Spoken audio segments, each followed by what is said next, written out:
Oi, Sidney, boa noite.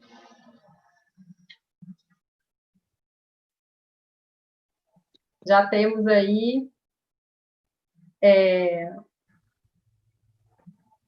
Estão me ouvindo bem? Coloca aqui para mim no chat se está tudo bem.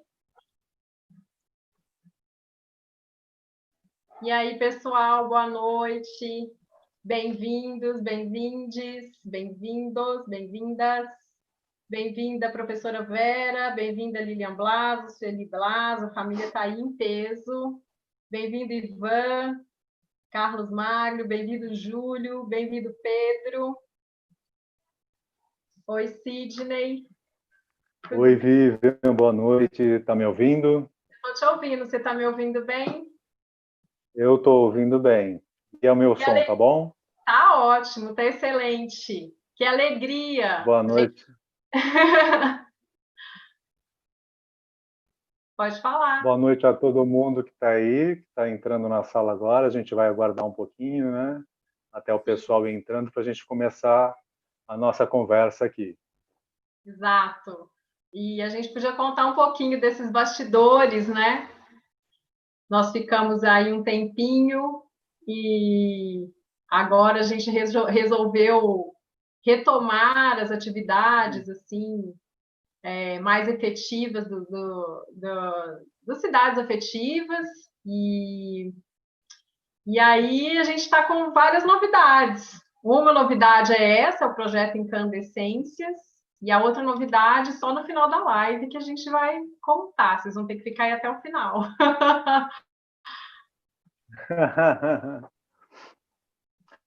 Já que dá para a gente, nesse momento da pandemia, sair para a rua, né? Fazer as ativações na rua, vamos conversar, nos encontrar aqui nas redes sociais, né, no espaço virtual. É o que nós temos no momento para poder fazer. Né?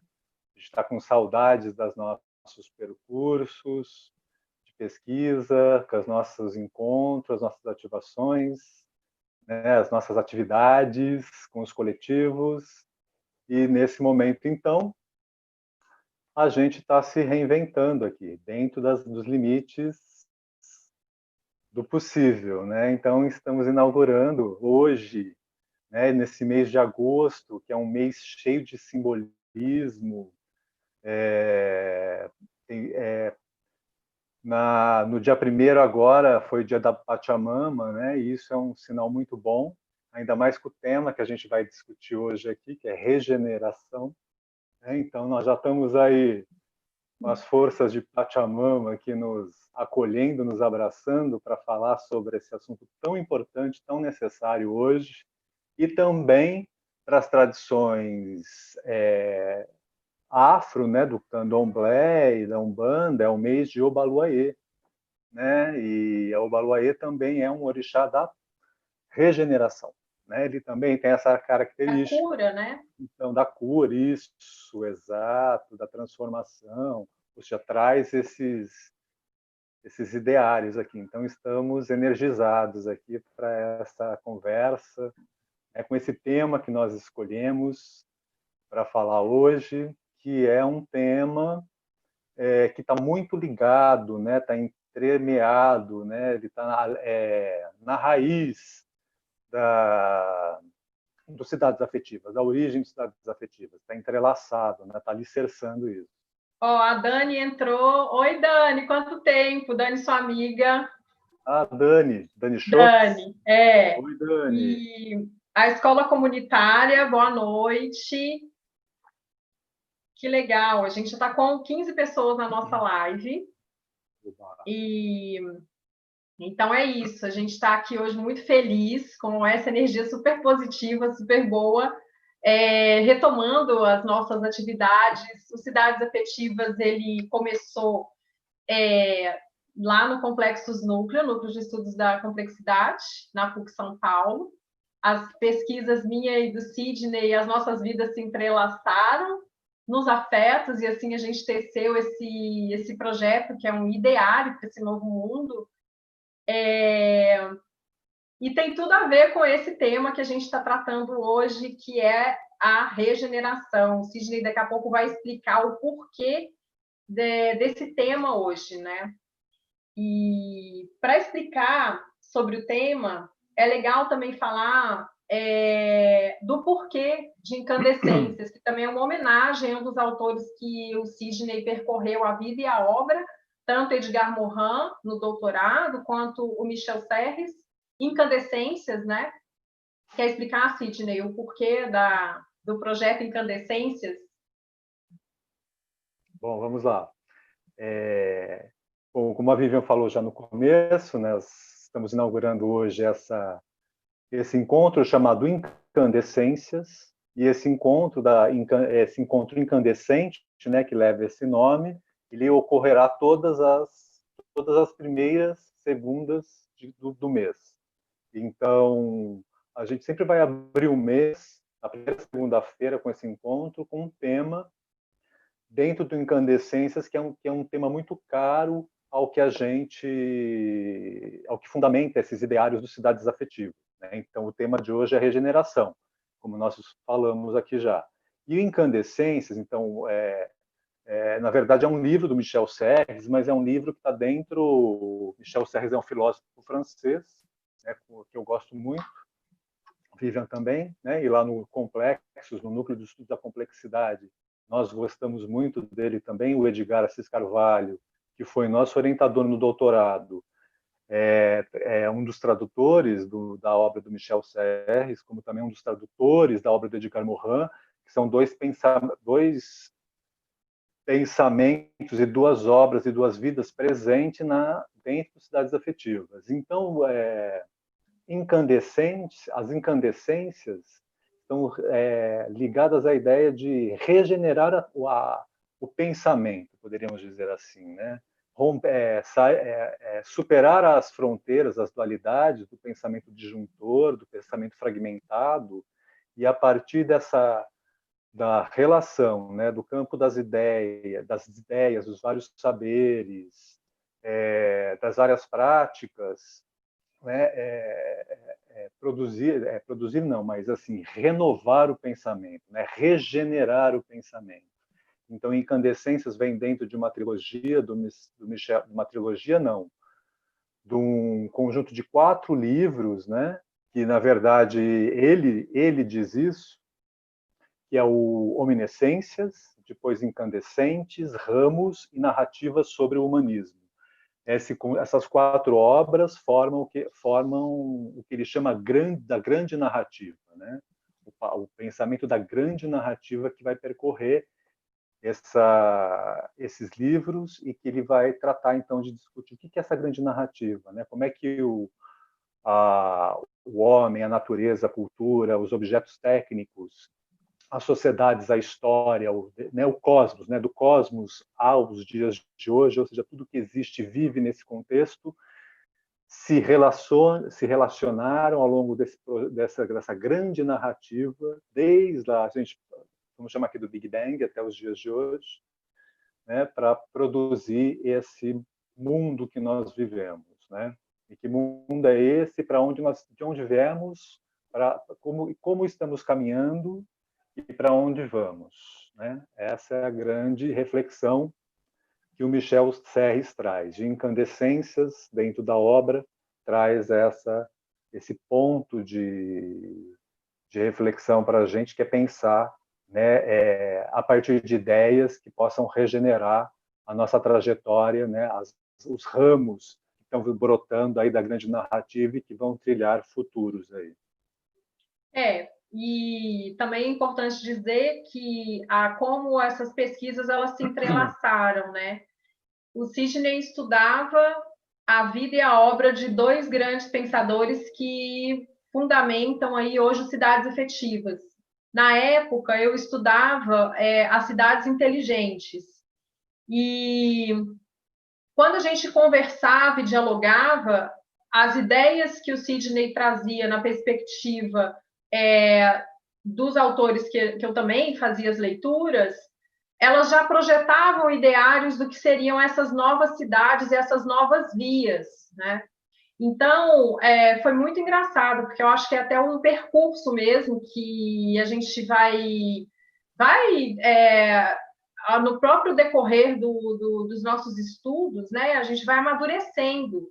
E esse amadurecimento gerou que, no final, eu falo que quando a gente entrega a tese, é que a tese acontece. No meu caso, eu tive aquele insight e eu mandei o texto para o Sidney, que foi a primeira pessoa que recebeu esse texto. Eu falei, olha só, vamos falar de alguma coisa que está relacionado à questão dos afetos, né?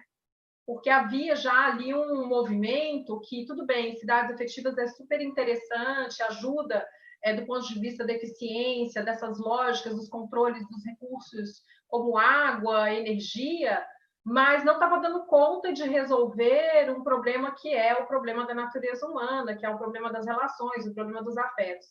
E foi aí que a gente começou... Estava falando das cidades inteligentes, né? Sim. Ah. E aí, pode complementar. Não. É que eu tinha entendido que você tinha falado cidades afetivas. Não, então, cidades inteligentes. E aí, o que aconteceu no meio do caminho, eu comecei a conversar com o Sidney e falei, nossa, mas eu estou percebendo que as pessoas estão ocupando os espaços públicos, elas estão ocupando as ruas com hortas, os coletivos estão muito ativos, isso era um fenômeno que não acontecia só aqui na cidade de São Paulo, isso acontecia em outras cidades, tanto do Brasil como no mundo.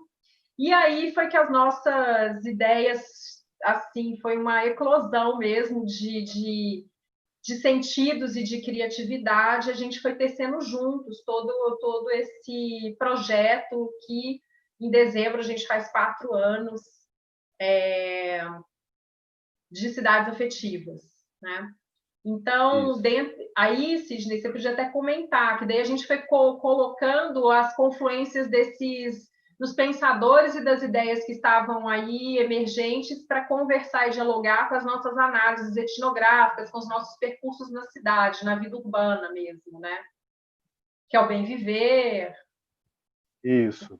Então, isso né, vai ao encontro, né, dessa questão das ideias incandescentes. O que são essas incandescências, essas ideias? Então, as cidades afetivas, ele tem assim esses eixos, não sei qual a palavra usar aqui, não sei se são eixos temáticos, não é isso, mas são ideias que se entrelaçam entre elas, como o bem viver, como o convivialismo, o comum, né, a regeneração, a ideia de cultura regenerativa, os direitos da natureza, né, o anti-utilitarismo. Então, todas essas ideias-chave, essas ideias incandescentes, elas produzem e reproduzem os ideais e os ideários das cidades afetivas. E se encontra, não apenas no campo teórico, se encontra na prática, nas ações. Né? Nas ações de quem? Nas ações desses coletivos que ocupam os espaços, que repensam a vida, que recriam, né, que cocriam junto novas possibilidades de viver o mundo, de viver as cidades. Né? E nesse sentido, né, ou seja, buscam regenerar os seus territórios, as suas vidas, as suas relações, as suas redes, e produzir a partir daí, então, uma nova via para a nossa sociedade, né, para o futuro da humanidade, se a gente puder dizer assim, em ampla escala. A gente começou a perceber uma coisa que também está muito presente na minha vida e também nas minhas pesquisas, que é a questão da prática comunitária, né? Eu venho de uma família que a vida inteira se doou à vida comunitária. Eu sou relações públicas e eu dou uma das disciplinas que eu leciono relações públicas com a comunidade, né? Que trabalha com essa questão das práticas comunitárias.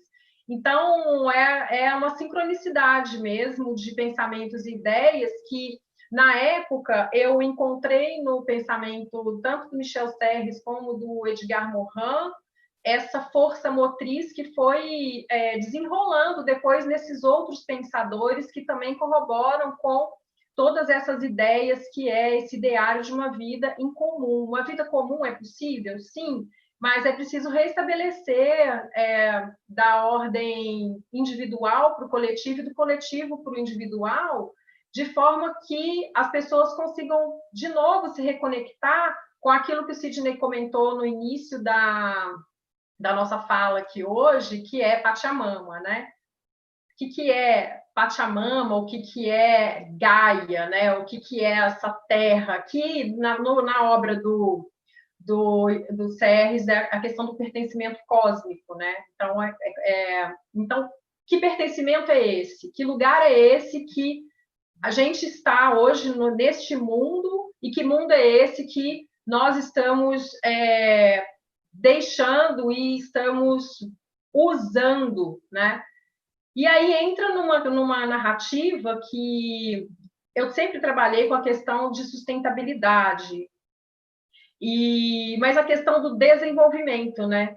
Que é uma questão hoje que está sendo colocada em xeque, que a gente vai falar logo mais. Sidney, você podia explicar essa questão, né, da regeneração no pensamento de Edgar Morin, que está presente no método 2. Bom, então, já que a nossa live aqui, a nossa conversa de hoje é sobre regeneração, né, por que a gente está falando sobre esse conceito? Né, o que ele traz para a gente?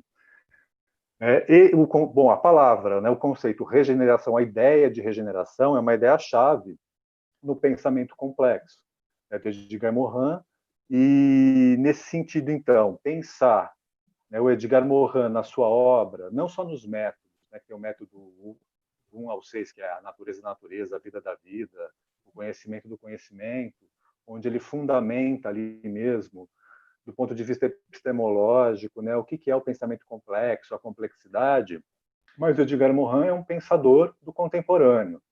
Né, e como um pensador do contemporâneo, ele traz, né, essa reflexão da necessidade de sairmos dessas vias que nós estamos hoje. Né? Será que essas vias estão nos levando para o abismo? Né? Será que nós vamos conseguir regenerar o planeta ou vamos caminhar direto para um desastre, né, irreversível para nós, humanos, né, no caso? Então, nesse contexto, pensar a regeneração, né, fazendo uma reflexão, né, política, sociológica, econômica, social, cultural, é preciso pensar como o primeiro passo para pensar isso nesse contexto é compreender que nós vivemos hoje uma crise sistêmica, né? E essa crise sistêmica não é uma crise que será superada, né? É uma crise que está presente em todos os sistemas, no sistema educacional, no sistema moral, no sistema econômico, no sistema social, no sistema de saúde, ou seja, vivemos no meio ambiente, né? vivemos uma policrise sistêmica e que a humanidade tem tido uma dificuldade, né, de lidar com ela. Algum tempo atrás, já nos anos 90, o sociólogo alemão Ulrich Beck, né, escreveu um livro em que ele trazia essa reflexão. Ele falava assim, bom, e agora? Né, nós vivemos uma sociedade de risco.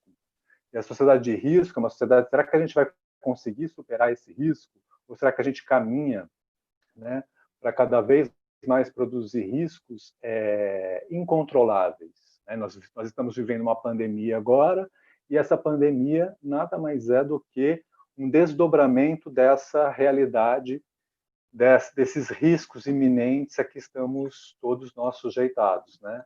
E não só isso, tem a questão da crise climática, que está aí. Então, a crise climática, o antropoceno, nos coloca um desafio muito grande, né, a cada um de nós e a todas as sociedades, a todos os governos. Tanto que nós temos aí os organismos internacionais, né, tem a questão dos objetivos do desenvolvimento sustentável, que a gente vai até falar um pouco mais para frente disso, e para poder tomar medidas que possam conter esse processo de aquecimento e retardar, né, a chegada ao abismo, vamos dizer assim. E nesse sentido, então, pensando nesse contexto policrísico contemporâneo, né, dessa policrise sistêmica, que é difícil de ser superada, o pensamento complexo de Edgar Morin nos dá uma abertura. Né? Ele é um pensamento regenerador, porque diante disso, ele fala, bom, para que a gente possa, então, lidar com essas policrises, é preciso, então, uma reforma do pensamento. E essa reforma do pensamento é uma reforma de um paradigma, de uma forma de viver, de pensar e estar no mundo, que é a superação das dicotomias, das cisões natureza-cultura, do pensamento cartesiano, de causa e efeito, né, do pensamento fragmentado, do pensamento reducionista, e compreender que estamos todos nós, eu, você, né, os humanos, todos os seres vivos, todos os seres existentes. Michel Serres escreve muito isso, os viventes e os existentes, né? Todos estão entrelaçados, né? Dentro de um sistema mundo, de um sistema biocultural, e estão todos, então, fazendo parte dessa policrise, estão todos integrados, né? Sujeitados a essa policrise, e que, nesse sentido, então, se a gente não conseguir entender essa dinâmica dessas relações complexas entre homem e natureza, entender que não há separação entre homem e natureza, que o ser humano também é natureza, né? Entender o funcionamento sistêmico da vida, nós não conseguiremos, então, lidar com essa crise sistêmica que nós vivemos hoje. Então, o Morin traz essa reflexão para a gente na sua obra, né? Já temos perguntas aqui, Sidney. Perguntas? Temos 34 pessoas nos acompanhando já. Nós temos aqui uma pergunta da Escola Comunitária. Gostaria de ouvir os desafios unindo pesquisa acadêmica e o trabalho prático com um projeto em movimento que sempre gera experimentações. Quer comentar? Oi, eu queria continuar. Oi. Posso comentar e você continua? Pode, claro. Tá.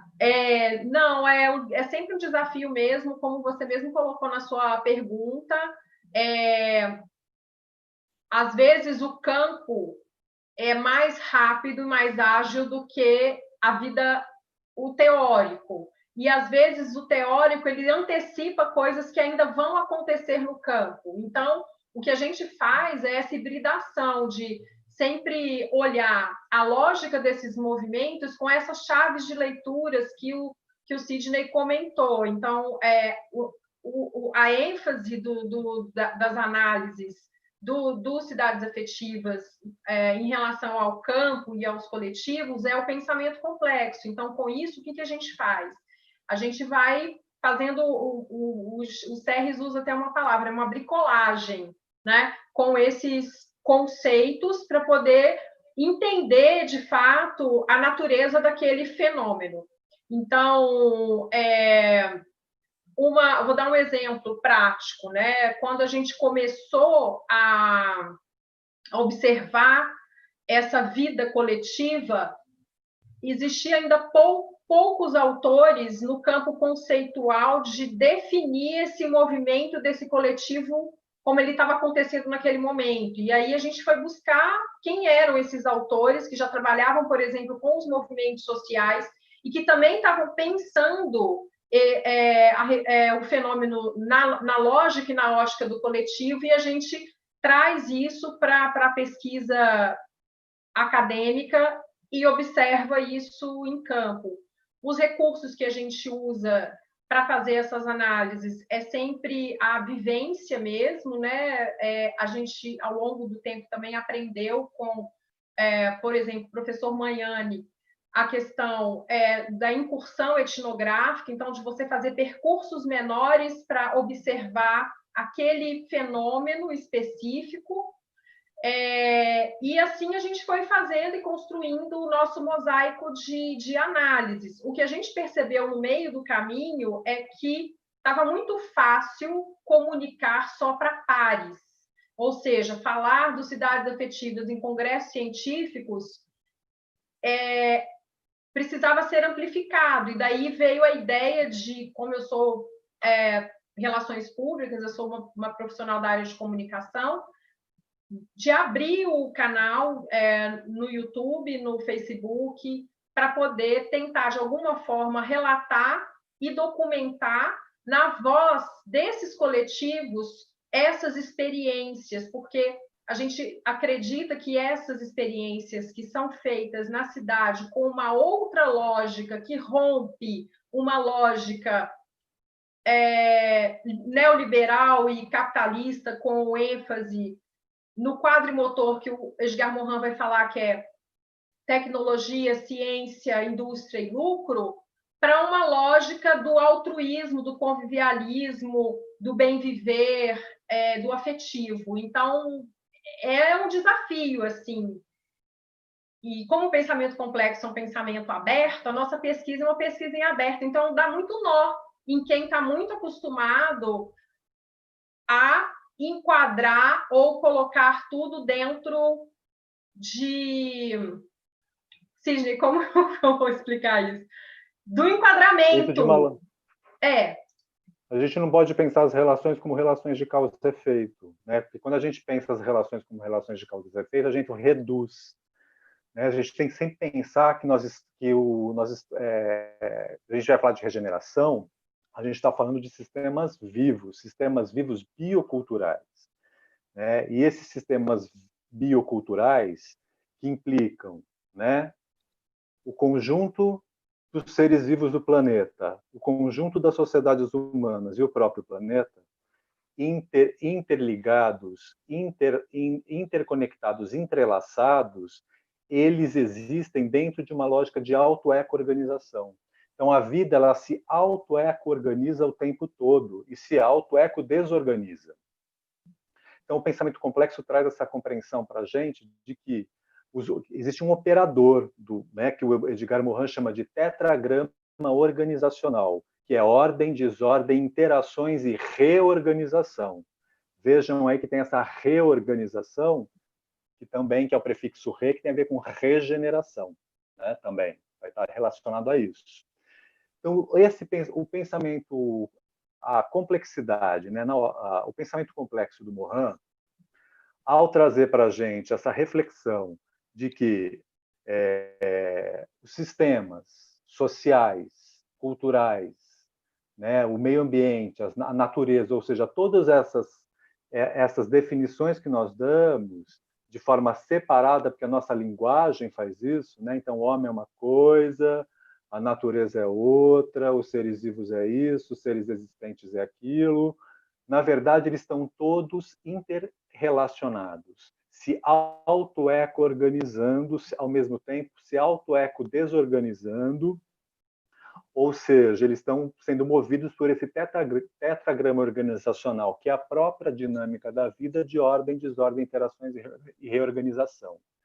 Então, dentro dessa lógica, né, é que o pensamento, né, a ideia de regeneração, de culturas regenerativas, ou de paradigma regenerativo, né, especialmente colocado pelo Daniel Val, né, que tem um livro chamado Design de Culturas Regenerativas, ele traz uma reflexão para a gente, assim, que é da importância desse significado. O que é regeneração, né? O que é o regenerativo? É a capacidade, né, que esses sistemas vivos, é uma capacidade inerente que os sistemas vivos, esses sistemas bioculturais possuem de se regenerar. Eles se regeneram a si mesmos. E nesse sentido, então, eles garantem mais diversidade, preservam a diversidade existente, já essa é a diversidade biocultural, ou se a gente quiser separar, a própria diversidade cultural, e a biodiversidade existente na natureza, né, em todas as escalas, do local ao global. Como nossa questão aqui é romper as dicotomias, né, não tem sentido a gente ficar falando em natureza e cultura, ou homem separado do meio ambiente, ou os homens e os outros seres vivos, né? Na verdade, a gente precisa integrar isso, religar o homem à natureza, reintroduzir o homem de volta na natureza, fazê-lo compreender que ele é parte integrante desse sistema biocultural vivo e que esse sistema biocultural hoje, que é o planeta Terra, a biosfera, ele é uma cocriação, uma co-construção das interações, das retroações entre todos esses seres existentes e viventes. O Michel Serres vai até mais longe que isso, um pouco mais, e fala desses seres existentes no planeta, não apenas como os inanimados, vamos dizer assim, ou que dizem ser inanimados, né? A pedra, a montanha, enfim, né? Mas também os objetos técnicos. Então, assim, porque os objetos técnicos, né, aquilo que é confeccionado, ele tem esses aparelhos que nós estamos transmitindo a nosso encontro aqui, eles têm dentro deles minérios. E esses minérios vêm da onde? Da Terra. E, então, assim, esse aparelho está entrelaçado com a própria Terra, com a própria geologia da Terra. Ele faz parte desse sistema dinâmico, biocultural, no qual se entrelaçam todos esses existentes e viventes. Então, assim, isso implica o quê? Essa reforma do reaprender a pensar. Como nós pensamos o nosso sistema vivo? E esse sistema vivo dinâmico, se ele não se regenera, ele, como escreve Edgar Morin, degenera. E esse é o grande problema nosso a ser enfrentado. Nós estamos vivendo um mundo em que a nosso modo de vida, o nosso sistema político, econômico, social, ele tende a produzir em espiral ascendente para baixo, descendo, né, uma degeneração, uma degradação desse sistema biocultural que é a biosfera planetária. E por isso que nós falamos, então, das poliscrises, do antropoceno, da crise climática, ou seja, como lidar, como regenerar a sociedade, como regenerar a vida, as relações sociais, as nossas formas de consumo, de viver, como regenerar as nossas formas de pensar, né, para fazer com que tudo isso seja como vida, né, seja produtor de novas vidas, de novas diversidades em numa escala espiral ascendente, crescente, no sentido de gerar mais complexidade, mais diversidade e renovar o tempo todo, né, esse processo dos sistemas bioculturais, da própria vida em si, né, para ele não degradar, para ele se regenerar. Enfim, né? Não sei se estou Temos falando muito. perguntas.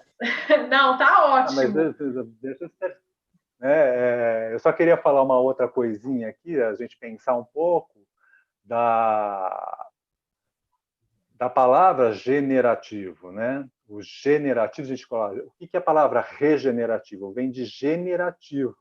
O que é o generativo? O generativo é a propriedade de gerar. Então, se o generativo é aquilo que tem a capacidade de gerar, de dar, de produzir, ou seja, de gerar vida, vamos pensar nos sistemas vivos, né? O regenerativo é aquilo que reproduz novamente a vida, né? E o degenerativo é aquilo que degrada, né, nesse sentido, aquela vida. A palavra vem de genus, né? É uma origem latina, o gen lá, genus, né? O genus é aquilo que está no nosso código genético, é a nossa genética, né? É o nosso, então, generativo, degenerativo, ou seja, o gen da palavra, do prefixo, do início da palavra, ele tem um significado disso, então, de fazer nascer, de gerar, engendrar vida, né? Os genos. E nesse sentido, o regenerativo ele traz um prefixo, que é o prefixo re. E esse prefixo re, o Edgar Morin dedica um capítulo inteiro ao prefixo re no método 2, onde ele vai, e nesse capítulo inteiro que ele dedica ao prefixo re no método 2, ele vai dizer assim, o re do prefixo ao paradigma. Ele dá uma importância, um status de paradigma ao re. Ele não é apenas um prefixo inicial de uma palavra, mas que ele é um prefixo, mas que ele, enquanto paradigma, ele é um paradigma, né, o renascer, o recomeçar, o regenerar, né, o reorganizar, ele é que vai dar esse movimento aos sistemas bioculturais, aos sistemas vivos, e fazer com que eles sempre se renovem, se reiniciem, se regenerem. Mas é importante a gente lembrar aqui que esse movimento recursivo, né, que esse movimento ele é espiralado. E essa espiral, toda vez que algo se renova, na verdade, ela não está voltando para o mesmo ponto de reinício, que a gente fala reiniciar. É sempre um novo reinício, né? É sempre uma mudança, é sempre uma transformação. Então, não é, na verdade, a ideia, o prefixo re, ele não significa retornar ao mesmo ponto. Ele significa, na verdade, ampliar a complexidade desse sistema vivo, porque ele consegue, dentro desse modelo, né, paradigmático aí, baseado pela tetragrama organizacional de ordem, desordem, interações, reorganização, né, produzir novas diversidades, tanto culturais, né, quanto naturais, ou seja, bioculturais, vamos dizer assim. Tá? Isso é muito importante para pensar a ideia de regeneração. Então, porque a ideia de regeneração, né, todo o sistema regenerativo é um sistema que garante a diversidade biocultural de um território e favorece sempre a abundância em detrimento da escassez, no lugar da escassez. E nesse ponto aqui é importante a gente pensar isso, porque a escassez é a lógica da economia que nós temos agora. Ela vive da escassez, né? E os sistemas regenerativos, a cultura regenerativa, a proposta, né, de pensar, né, do Daniel Wall, né, de pensar uma cultura ou um design regenerativo, como ele chama, é sempre pensar aqui um sistema em que ele é sempre abundante, porque ele está sempre se regenerando, se renovando, se alimentando da sua própria biodegradação, porque as coisas são biodegradáveis, ou se degradam. Mas é importante que as coisas se biodegradem, porque tudo aquilo que regenera está se alimentando daquilo que estaria se degenerando, ou se degradando, vamos dizer assim, ou melhor, biodegradando, e retroalimentando esse sistema e ampliando, então, a sua diversidade biocultural. Né? Continuo? Não sei, fala aí. Eu queria aproveitar essa parte que você falou, da questão dessa regeneração, para aproveitar também a sua fala, quando você fala dessa regeneração, que também ela parte de uma transformação, quer dizer, de algo novo. O Morin usa muito a metáfora da metamorfose, né? E a metamorfose no Morin é justamente isso, porque tem o processo da crisálida, que é quando a largata ela vai virar o quê? Uma linda borboleta, né? Então, quando ela faz isso, ela está em crise, então ela se transforma em algo novo. Então, lá no livro do Morin, No Rumo ao Abismo, ele fala, né, da oportunidade de metamorfosear-se. O que é metamorfosear-se? Aproveitar esse sistema crísico, porque o Morin considera policrises, são várias crises dentro de um mesmo fenômeno, para questionar o conceito do progresso a qualquer preço. E quando ele faz isso, ele faz justamente uma crítica ao prefixo de, né? O desenvolver. Isso. Porque esse desenvolver ele tem a ver com uma questão que está relacionada ao finito, quer dizer, o planeta ele tem recursos finitos. Se todo mundo quiser desenvolver na lógica capitalista, a gente vai por si só entrar no movimento que o Sidney comentou de degradação, de degeneração dos ecossistemas vivos, de degradação da natureza, de degradação da vida. Então, o Morin ele vai falar que esse quadrimotor, que é ciência, técnica, indústria e lucro, ele também produz os mitos, né? Quais são esses mitos? O controle do universo, né? O homem com essa questão do controle do universo, o progresso a qualquer preço, essa necessidade histórica de que a tecnociência vai dar conta de resolver todos os problemas do mundo. E tem uma coisa que assim é muito interessante na obra do Morin, que é a felicidade efêmera, que para nós, na sociedade de consumidores, ela está muito ligada a essa lógica existencial do eu. Ou seja, você tem ali uma necessidade imediatista pautada pela lógica do hiperconsumismo, ou seja, é a degeneração de si e da atmosfera. Por quê? Porque aquilo que o Sidney comentou, a gente acabou rompendo com esse pertencimento cósmico da noção de que nós também somos natureza.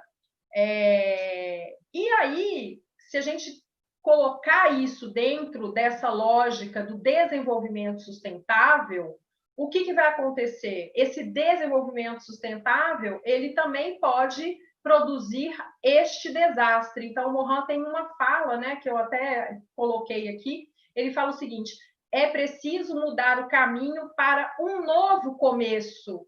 O que é esse novo começo? Voltando à metáfora da metamorfose, é essa oportunidade de metamorfosear-se dentro deste sistema. E aí, nessa narratividade, a gente encontra outros conceitos e outras propostas para outras vias possíveis, como, por exemplo, o movimento do decrescimento sereno. Isso. A questão do decrescimento sereno, por exemplo, a ideia é sempre gerar o quê? Um círculo virtuoso.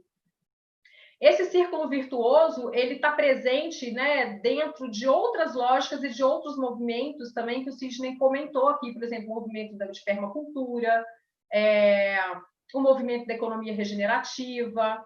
Então, o decrescimento, e aí no livrinho do Sérgio Latouche, são os 8 R's, né, que é o reavaliar, o reduzir, reconceituar, reestruturar, redistribuir, relocalizar, reduzir, reutilizar, reciclar. Ou seja, tudo isso pode levar ao decrescimento convivial e sustentável. Esse reavaliar, então, ele tem a ver com essa lógica consumista que eu comentava com vocês, porque ele está mais pautado para a lógica do altruísmo e da cooperação.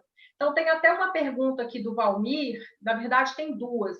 Uma, ele faz uma pergunta se esse momento que estamos vivendo agora, ou que vai haver aí pós-pandemia, teria uma voz articulada, interconectada dos coletivos para uma reorganização da sociedade?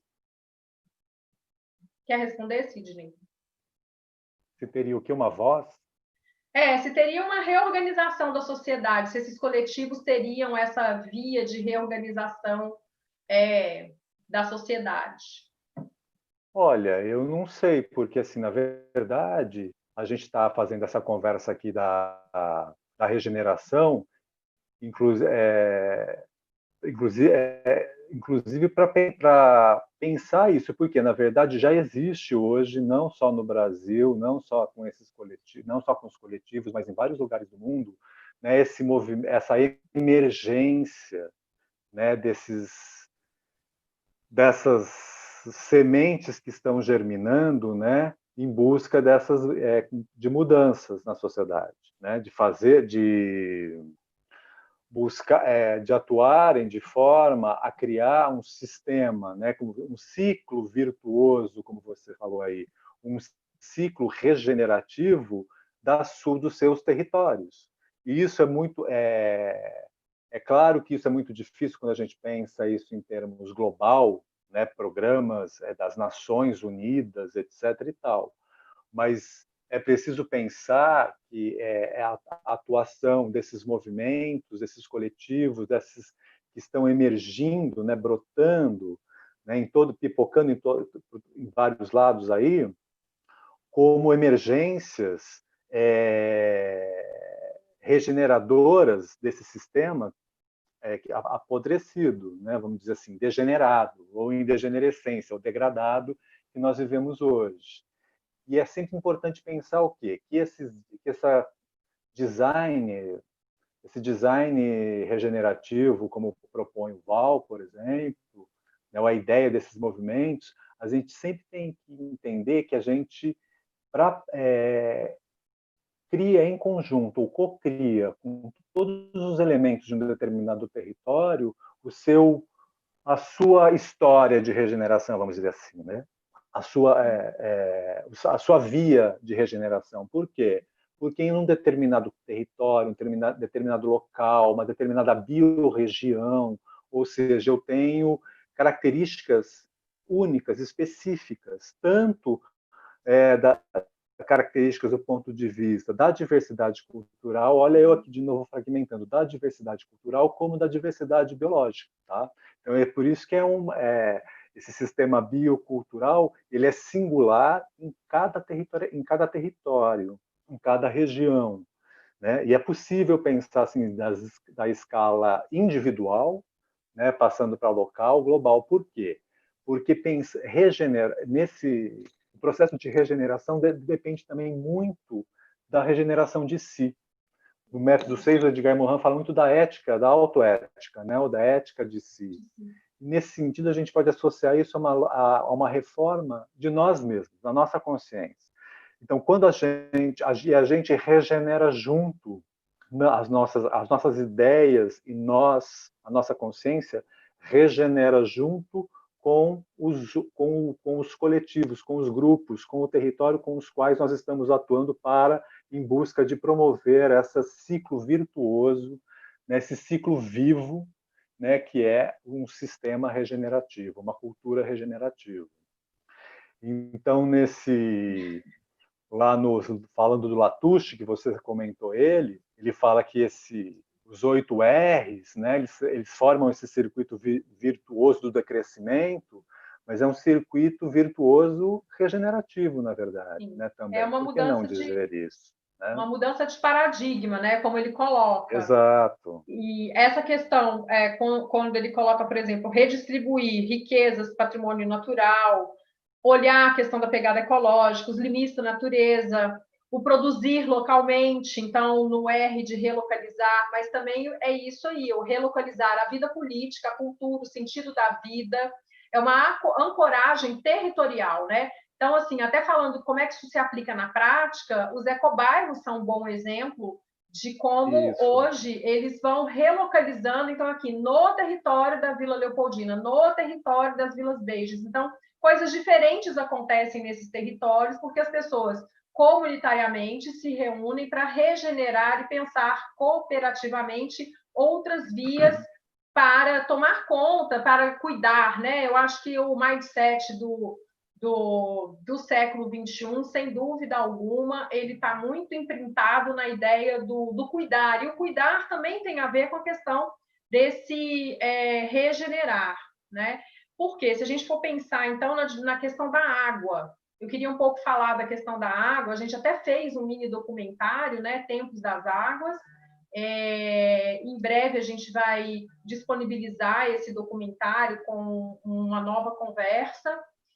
E a ideia é que a água ela permeia as nossas vidas, né? Sem água não é possível existirmos no planeta. E aí, falando da questão das cidades, né, existe até um campo teórico que estuda a lógica das cidades, que são as cidades pautadas pela água, né?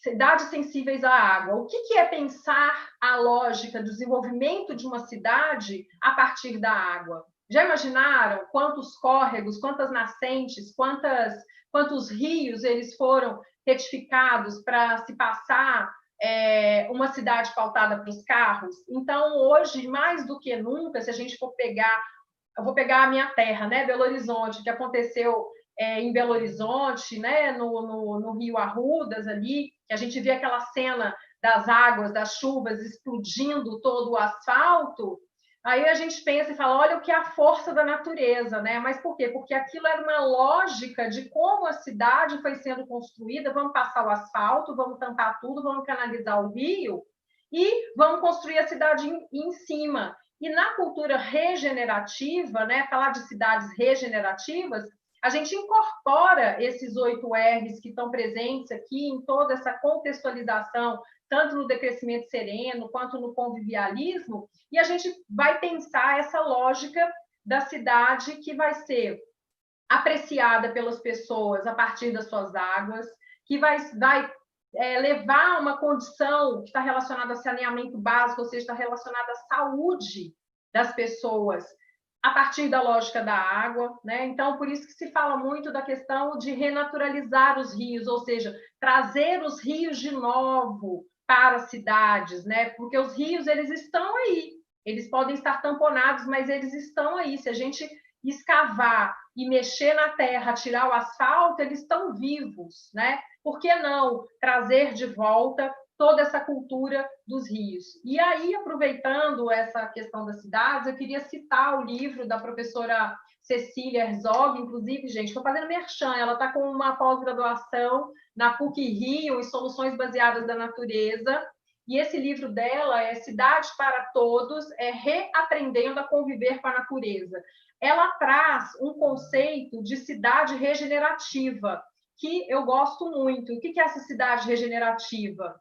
Águas limpas e fontes locais, comida orgânica, produção local, energia não poluente e local, produtos e insumos locais, esgoto tratado no local e reuso, mínima disposição de resíduos, mínima emissão de gases de efeito estufa, resíduos inorgânicos com reciclagem e reaproveitamento. Olha todos os R's da regeneração presentes aqui, bairros multifuncionais, transporte limpo, biodiversidade. Então, quando o Sidney coloca essa questão de que é preciso a gente religar, que ele traz aí do pensamento do Michel Serres, né, o contrato natural, traz um pensamento do Edgar Morin, que é religação, o Edgar fala, né, da tríade indivíduo, espécie, sociedade, é essa reconexão cósmica de que nós somos natureza, então a gente precisa resgatar tudo isso. Então, respondendo à pergunta que o Valmir colocou, sim, é um movimento, é uma tendência, a gente não pode dizer que ela está acontecendo na sociedade inteira, mas ela acontece em diversas partes do mundo, né? Então, ela já é, inclusive, campo de estudo científico. A própria ONU lançou, o ano passado, um dossiê sobre soluções baseadas na natureza. Nós temos muitas pessoas trabalhando já com esse conceito que está presente aí. Então, vamos dizer, lembrando meu amigo aqui, Fábio Mariano Borges, regeneração é o Zeitgeist, ou seja, é o espírito do tempo, né? Cuidar, assim como cuidar é o espírito do tempo, o Zeitgeist, regeneração, também é o espírito do nosso tempo, porque ele foi simplesmente acentuado com a questão da pandemia, né? Que ela, de alguma forma, ela homogeneiza todos nós, da natureza humana, somos todos, a morte está aí, ou seja, somos todos iguais. Mas temos condições desiguais, e essas desigualdades, elas fizeram o quê? Elas explodiram, assim como as águas lá no Rio Arrudas, em Belo Horizonte, porque tamponaram todos os rios. Eu vou fazer um relato pequeno ainda com a relação às águas.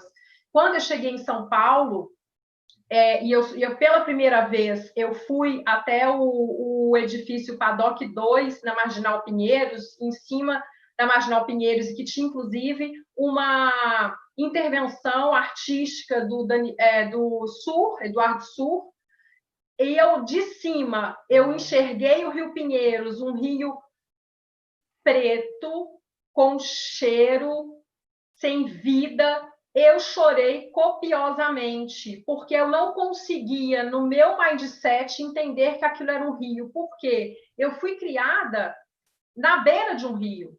Meu pai tinha um rancho na represa de Três Marias, e eu nadava no rio, eu pescava no rio, enfim. O rio tem uma história na minha vida. Então, olha a importância do cuidar. Você só vai cuidar de algo que você se sente pertencente. Então, foi um exercício de decodificar que o Rio Pinheiros era um rio e que ele não está morto. Então, essa é uma... Aproveitando também essa brecha, que, quando fala da reforma do pensamento, o Morin vai falar também que a gente precisa de algumas reformas para regenerar essas vias, né? Uma é a reforma da organização social, a reforma da educação, a reforma da vida e essa reforma da ética, que é a antropoética, que o Sidney comentou anteriormente, porque são ideias que são interdependentes e complementares nessa relação dialógica, porque ela acontece simultaneamente, né?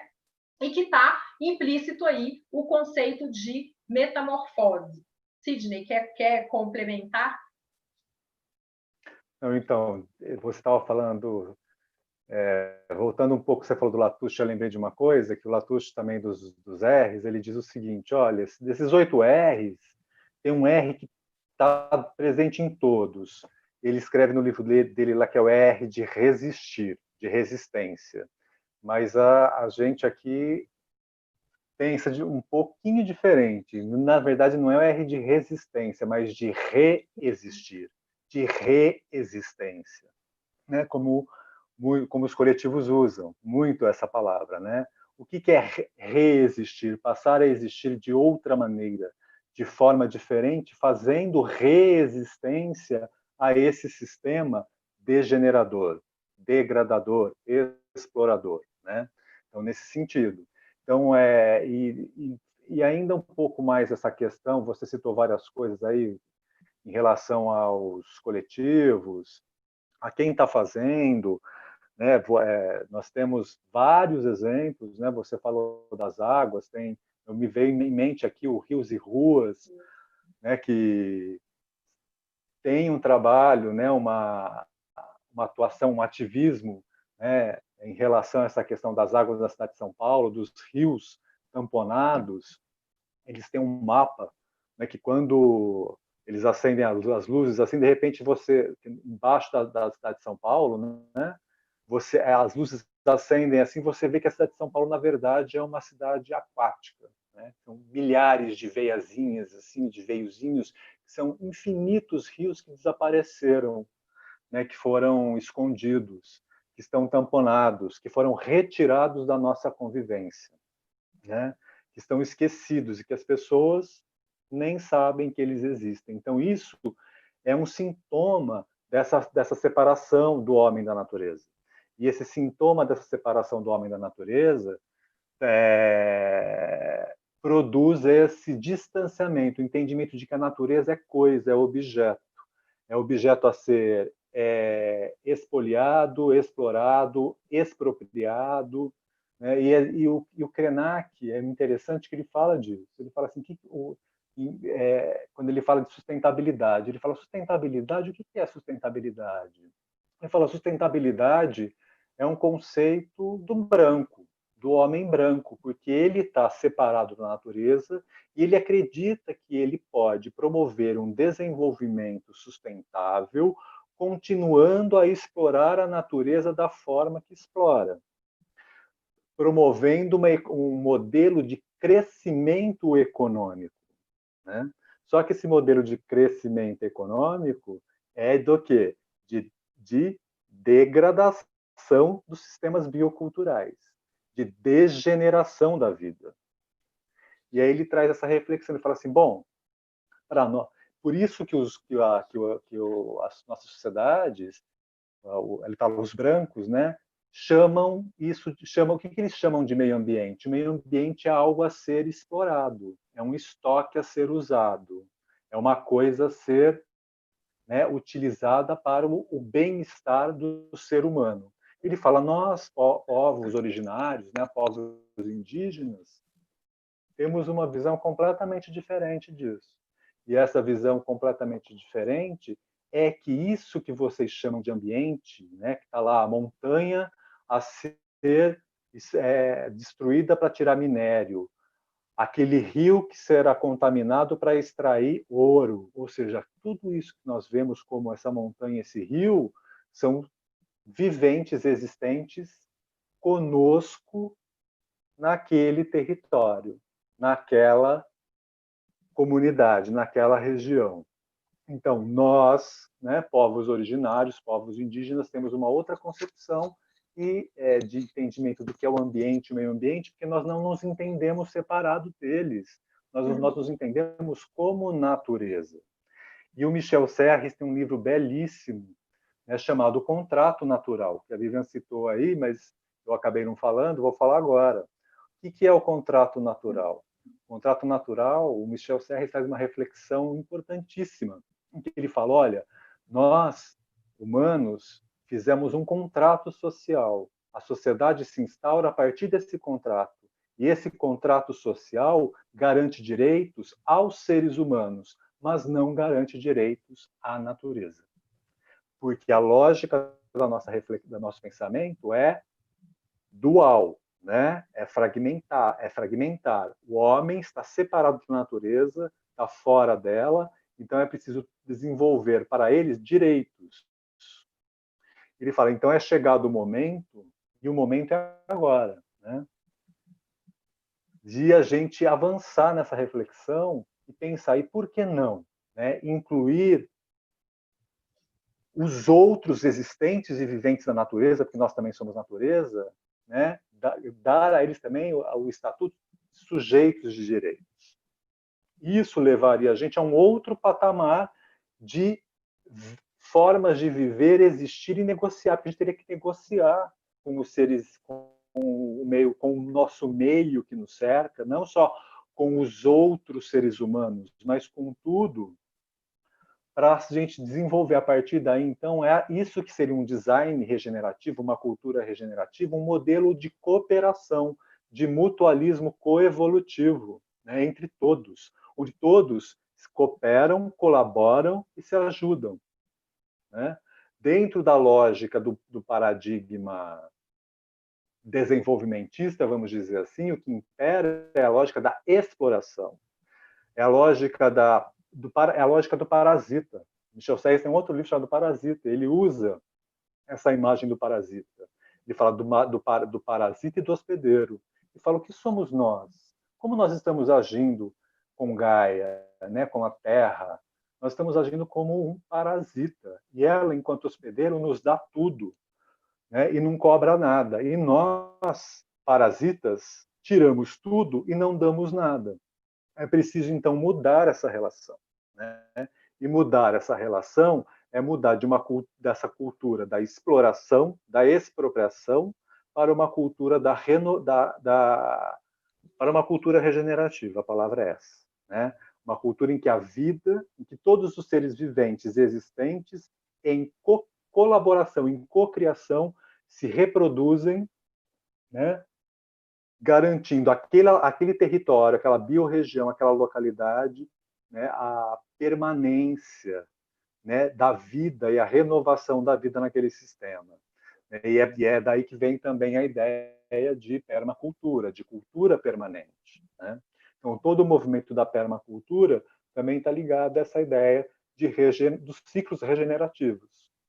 Sidney, eu queria fazer uns comentários que estão aqui para a gente comentar em cima. A Lara Freitas, beijo, Lara, querida. Lara, tudo bom?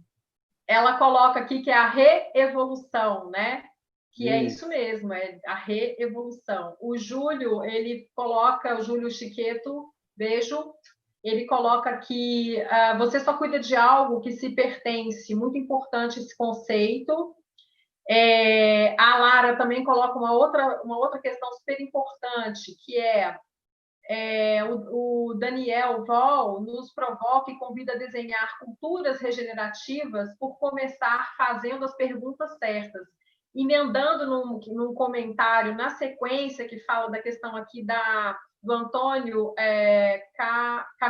Camilotti, que a natureza, o objeto e a visão do espaço público como propriedade privada. Então, juntando essas duas questões aqui que estão colocadas no chat, que estão maravilhosas, é isso mesmo, é como redesenhar uma cidade pensando numa gestão pública, onde a gente também toma essa noção desse pertencimento, desse espaço público. Né? Eu falava da questão da água, o Latouche faz uma crítica em relação à privatização da água, né? para poder mostrar que água é um recurso essencial a todos os seres viventes existentes hoje no planeta. Tem também mais o Pedro coloca aqui, que é instigar em todos a reativação da percepção de que nós pertencemos à natureza, somos parte da natureza e como nós sofremos imediatamente degradação do meio ambiente, né? Muito, muito boa também essa colocação, porque isso tem a ver com o que eu comentei a respeito da enchente, né? Das enchentes que nós tivemos aqui em São Paulo, e eu falei de Belo Horizonte. Se a gente tivesse um rio renaturalizado, se a gente aprendesse a entender a lógica da cidade a partir do curso do rio, nós teríamos um outro tipo de cidade, um outro tipo de qualidade de vida também para todos nós. Cisne, a gente já está... hoje são 9h06. Nossa, que rápido! Foi muito rápido. Só para fazer um comentário aqui, tem 6 pessoas na live, né? Vamos combinar de encerrar em mais 10 minutos, porque todo mundo também... no máximo, para 5 minutinhos, para não ficar muito longo. Porque a gente tem que ainda falar da novidade, né, gente? Fazer um convite, porque ainda temos uma novidade agora para vocês. Mais uma, né? Cidades efetivas com ideias incandescentes. Isso. E tem umas coisas também que a gente gostaria... não sei se a Vivian vai conseguir colocar aí no chat para vocês, que são algumas referências. Já pus. Você já colocou?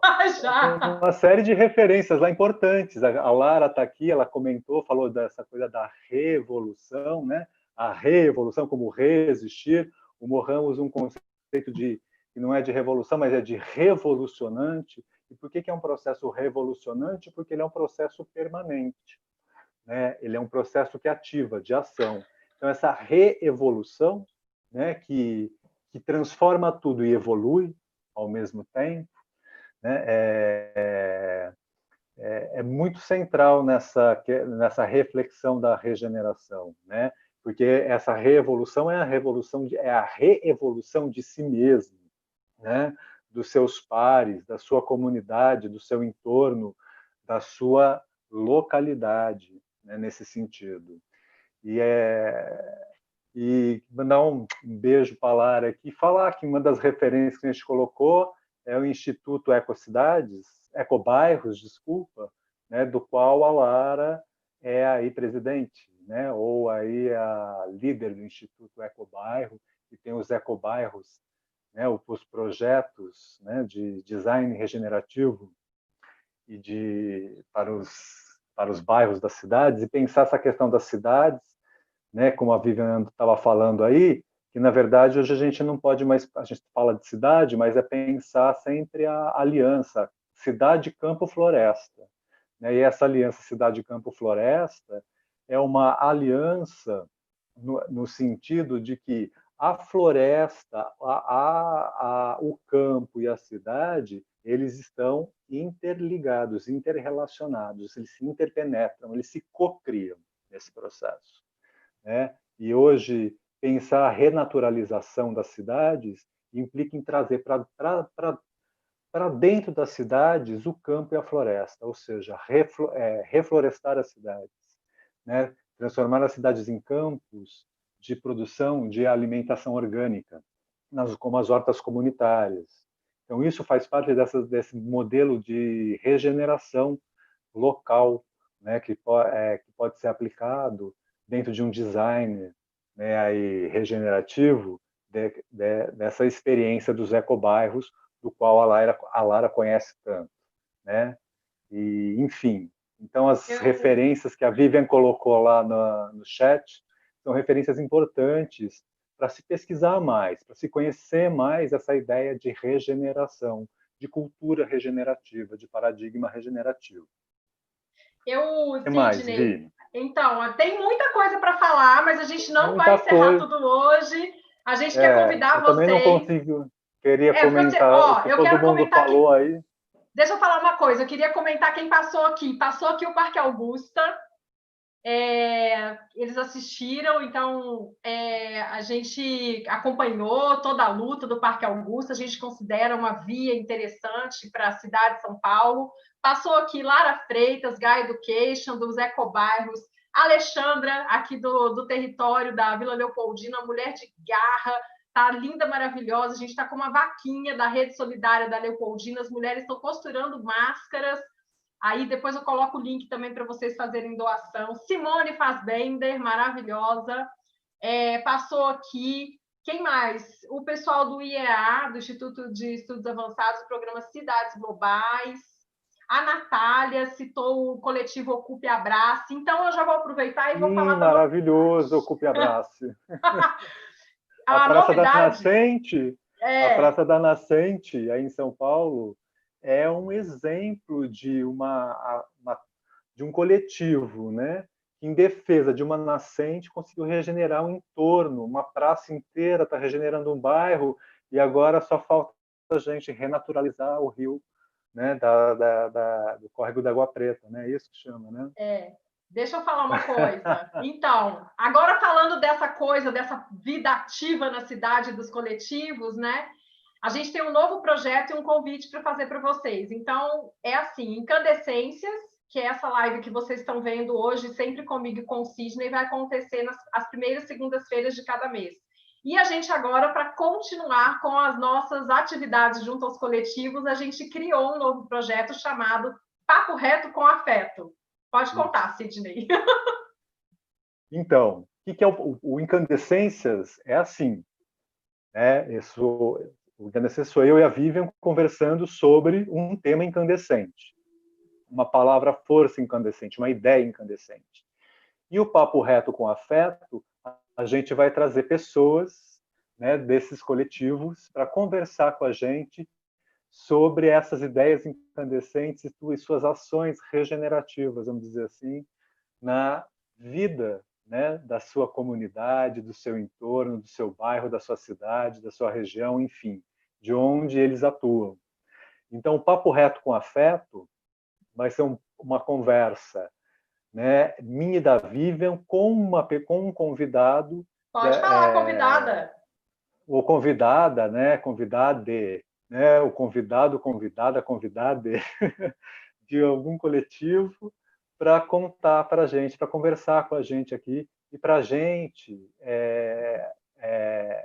conversar, né, sobre conhecer mais, né, todo mundo poder, quem não conhece, chegar perto, né, e ver essas ativações que estão acontecendo rumo nessas emergências que eu falei que estão brotando, que já brotaram algumas há muito tempo, e que estão ramificando por aí e levando essas boas ideias aí da regeneração para vários campos. Então, vou falar da convidada, então, gente. É assim, a ideia do Papo Reto com Afeto também é entrelaçar a vida e a atividade, né? A gente está chamando de ativadores das nossas ideias incandescentes. Então, a gente está trazendo para o primeiro Papo Reto com Afeto a Letícia Leda Sabino, da Zampapé. Ela é maravilhosa, vocês vão adorar. E aí é um papo super descontraído. Ela vai contar um pouco da vida dela e das coisas que ela faz aí. Aliás, está acontecendo agora a Semana do Caminhar.